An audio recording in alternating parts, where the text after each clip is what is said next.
All right, we're here in the station of Valravn with Tony Clark, the Director of Communications for Cedar Point. Tony, thanks for having us out today. No problem. Thanks for coming. Yeah, it's been great. This ride is completely massive. What did you think the first time you rode it? You know, we've been looking at this ride for, oh gosh, about 2 years now. And you look at blueprints, you look at animation, you look at artist renderings, but nothing prepares you for what it'll actually look like inside the park. And so once they started putting steel in, we knew the track was going to be big, but once they started actually building it higher and higher, and it got really close to the midway, we started going, whoa, like this thing is massive. And it's unlike anything we've had at the park before, and guests are really going to notice that too, especially along the main midway, right by the Skyride station where it interacts right with that section of midway. So the first ride was great. It was fantastic.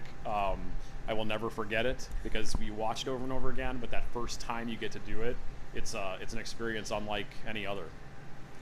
You shared actually your first ride with everybody on Periscope, and you've been really, obviously, it's one of your responsibilities, kind of just handling social media. Mm-hmm. What has the people, what has the reaction been of the coaster enthusiasts, the fans of Cedar Point to this, online, that you get that instant feedback? Well, we started really the whole, I guess, interaction with fans back when we built Millennium Force. Monty Jasper, our then VP of Maintenance and Construction, he was updating fans back then. We were building that, and that was the first time a theme park, amusement park, had actually interacted with fans and showed them what goes on behind the scenes. And so we've held that tradition. We've grown year by year.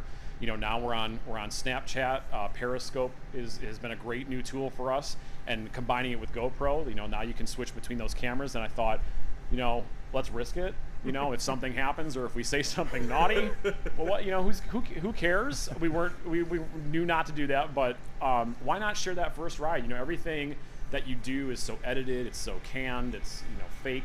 And I really wanted a genuine opportunity to show what it really is like for the staff to ride a ride for the first time and not make it fake. And that was as real as it got. The technology worked. People were able to watch the whole thing, and it was just as much fun as it looked. I mean, we had a blast. Yeah, cool. I remember when I got the notification that you were streaming live, and I'm like, oh, hang on. And my wife is like yelling at me. I'm like, hold on, I'm watching Valravn. Just relax. Yeah. So after riding it, did you have a big surprise element or something? Yes. Which one was it? Yes, it's not the dive. It's the 270-degree roll at the end. And even Rob Decker, our senior VP of Planning and Design, him and I rode together. I had an opportunity to talk to Matt Ouimet, our CEO, Jason McClure, our general manager. I mean, all these people who we all were just like, the dive, that's it. People are going to be blown away by the dive. But that third inversion, when you look at it, it doesn't look like much. You just look at it and go, you're just going to flip upside down. But you float all the way through it. And I've never experienced anything like that before. Although a close second would be Fury 325 when it makes the turnaround at the opposite end and it goes kind of sideways and you're kind of floating in your seat. Weirdest looking thing from the ground. When you're riding it, it's just amazing. And this roll, you're not being pushed into your harness. It's comfortable, and you really get airtime. You get airtime all the way through it. And we were all none of us were expecting that. So we literally came out of the inversion. We're like, oh my god! And so when you ride it again and again, then you're like, okay, wait for it. Here it comes. And that's what we've been telling people today too. And everyone that's ridden it so far has said the same thing. It's that roll. It is. It is. So obviously you've got a lot of events going on with the opening of Valravn. You've got tomorrow an event with the LeBron James Family Foundation. Yes. What can you tell us about that? What's going on then? So guests have the opportunity to be the first public riders on Valravn on Thursday night, and all the ticket proceeds go to the LeBron James Family Foundation. We're partnering with them for a multitude of years, and they're a great organization in Akron.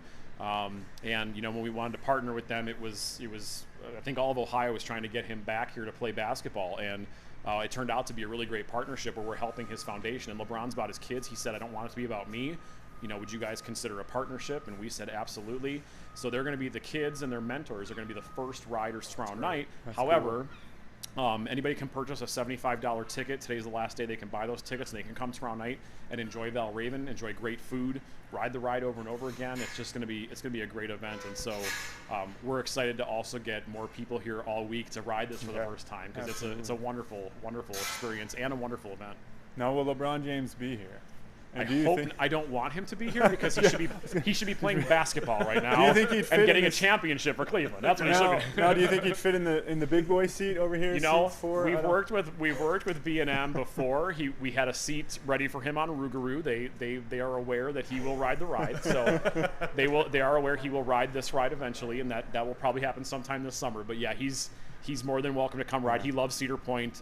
His family loves Cedar Point. We love him. He's just, you know, he's turned things around for Northeast Ohio, and we're happy to be a part of his family experience as well. Cool. So you mentioned interacting with the fans on social media, and you've been doing tweet ups since they were invented. I think you're probably the first person doing those. Those, I assume, will be continued in the 2016 season? They will continue, yes. Do you have anything new up your sleeve? You know what? Actually, we kind of do. Nothing crazy, but we've changed a few policies in the park. So we don't give out exit passes anymore. And that's where we allowed guests to come all the way up the exit. And you know, we took a step back and kind of looked at how that program went, and there were too many people coming up the exit. So you have parent swap. We have our parent swap program. We have our alternate access program, and so those guests were coming through. But then, you know, if a ride goes down, we would give it away for an inconvenience and allow them to ride a ride faster. So we're changing that to a fast lane access pass. So really, the exit pass nobody can really get other than through a tweet up. So you'll get those from me. I still have those.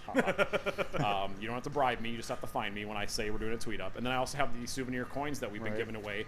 And that was actually the brainchild of our social media representative, Jordan, otherwise known as Intern Jordan. You know, we kind of brainstormed together. He's hiding off to the side. But we brainstormed together, what can we give our guests that's different, that you can't get anywhere else? And so that started this tradition of giving away this coin. So this year, the front is Valravn. The back will always be Cedar Point old school logo until our big 150th anniversary, which is coming up. And so there's only 500 of those made a season. And so we'll give those away during the tweet ups as well. And some other surprises too. I might just walk the crew up to Valravn and take a ride together.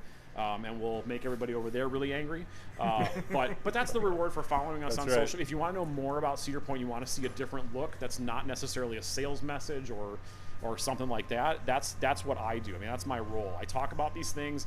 I manage that entire department, but this is the different side of me, and it's a different side of the park. And Jason McClure, our general manager, also has the same kind of thing going on. He's not all business. He's fun, too. He posts personal things, and that's what we want to be. We're real. We want to be real to our guests. We don't want to be a corporate voice. We want to have a little fun with it, too. So you just kind of touched on it there. We actually had a question from one of our international listeners. What is the park planning? Have you started the planning for the 150th anniversary? We are doing nothing for our 150th anniversary. It's no big deal. NBD. We're just going to stumble right over it. We don't care. No, that is, you know what? This is an amazing time to be at Cedar Point. And I'll tell you, I am so excited for that anniversary, and it's going to be huge. And I right now, the initial plans are that we're going to do a multi-year celebration, and the reason being because I think there's confusion sometimes between your anniversary and your birthday kind of thing. So like our full operating season, we could say it's our 150th season or the 150th year, if that makes sense. It's kind of like your birthday. You don't turn one the day you're born, you turn one a year after. So there's 2 years potentially to celebrate. So there we go. We're in the initial, the longer the party absolutely. And the initial planning stages are going on right now. We've sat down and started to talk about it, and we hope that it will be a celebration to remember, not only in the park, but on social media, outside the park, and of course that lends itself to maybe having really cool attractions introduced around that time. So there's all kinds of things planned that we think people will be excited about for sure. That sounds awesome. Yes. So you've been to Cedar Point 10 years now? How long do you have to work here before you get the name roller coasters?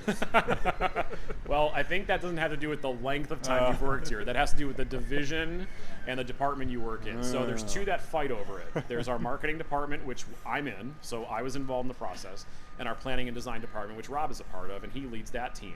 So we literally come up with, we have to market the ride and sell it and talk about it, so we have our ideas. Rob and his team have his ideas, and we mesh those two lists together, and then we all start voting. And it starts at maybe 50, then it comes down to maybe 20, down to 10, finally down to 3. And that's the 3 that we really spend a lot of time coming up with what are called creative briefs, where we say, okay, Valravn was one of them. So what is Valravn? Well, it's this bird. It's this mechanical, regal creature. It's very Game of Thronesy. That's my new term for it, Game of Thronesy. Kind of picked up on that. And there were 2 other ones we considered, and those 2 had their own theme and they had their own storyline. So we looked at those 3, and we just all voted and talked about it. And that's how we name and decide how these rides are going to be marketed, how they're going to be shared. And as you can see, the logo, I mean, it's got to lend itself to merchandise, the ride. It's got to look great on signage. And there's just so many considerations. It's not just what the name is, it's how it looks, how it feels. And I think we really delivered with this one. It looks great on everything. Mm-hmm. Can you share one of the, we'll call them reject names? No. Okay. Because see what happens to those is... they get recycled. They get recycled. They get recycled, Yeah.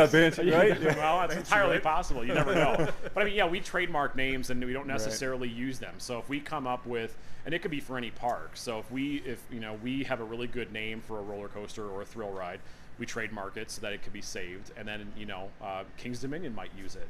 But we have that intellectual property now, and then we can develop that into something bigger. But they all get recycled. We never share them because we want to keep that tight, because you never know when the opportunity will come to use it again.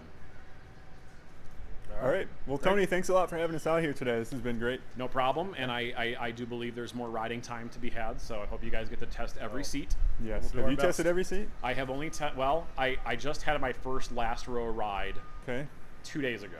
Right. And I'll tell you, the front row is completely different than the back row. That's what we were saying. As you know. But every seat in this ride is a great seat. It's comfortable, it's fun, and man, that roll. Yeah, it's surprise element of the whole ride. Cool. All right, well, thanks a lot. No problem. Thanks for coming. Appreciate it.